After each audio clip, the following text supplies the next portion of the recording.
హనుమయ్య దగ్గర క్యూట్ కథ చెప్పాలా? చెప్పు చెప్పు. రావణాసుడితో యుద్ధం గెలిచాక ఆ సీతమ్మ తల్లికి యుద్ధంలో పాల్గొన్న వాళ్ళందర్నీ ఇంటికి పిలిచి విందు భోజనం పెట్టించాలనే కోరిక కలుగుతుంది.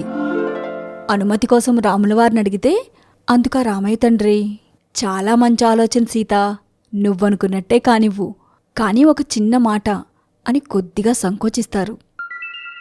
ఏంటి స్వామి అని సీతమ్మ తల్లి అడిగితే అందుకు రాములవారు, విందు భోజనానికి అందర్నీ పిలువు, ఒక హనుమయ్య తప్ప అని చిరునవ్వుతో చెప్తారు.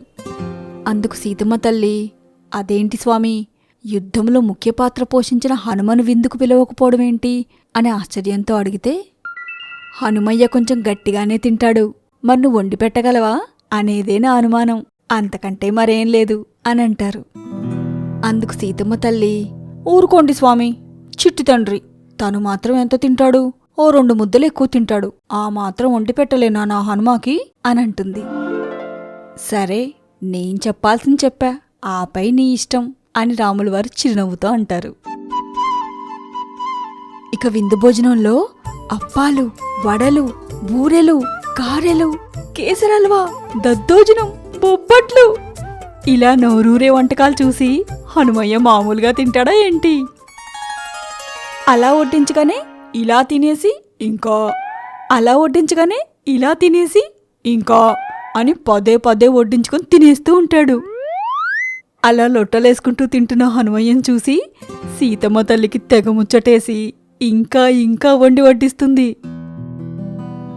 కానిక్కడ హనుమయ్య తినడం ఆపితే కదా, ఆవురావురుమని లాగించేసి అసలేమీ తిననట్టే అమాయకంగా మొహమెట్టి ఇంకా కావాలనంటాడు. ఇక సీతమ్మ తల్లికి కొంచెం టెన్షన్ మొదలవుతుంది. నా స్వామి అన్నమాట నిజమవుతుందా ఏంటి అని అనుకుంటూ రాజ్యంలో ఉన్న వంట వాళ్ళనందర్నీ పిలిపిస్తుంది. పిలిపించి అందరితో అంతే రుచికరమైన వంటలు చేయించి హనుమయ్యకు వడ్డిస్తుంది. అయినా కూడా అదే పరిస్థితి, ఎంత తిన్నా హనుమయ్య ఆకలి తీరదే.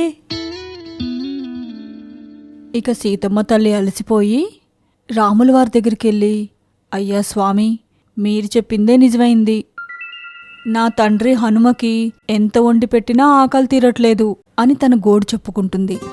హనుమయ్య ఆకలి తీరడానికి రాములవారు సీతమ్మ తల్లికి ఏం ఉపాయం చెప్పుంటారో తెలుసుకోవాలంటే మన పరంపర లోగ కింద లింకు కనిపిస్తుందా, అది క్లిక్ చేస్తే చాలు, 2వ భాగం చూసేయచ్చు.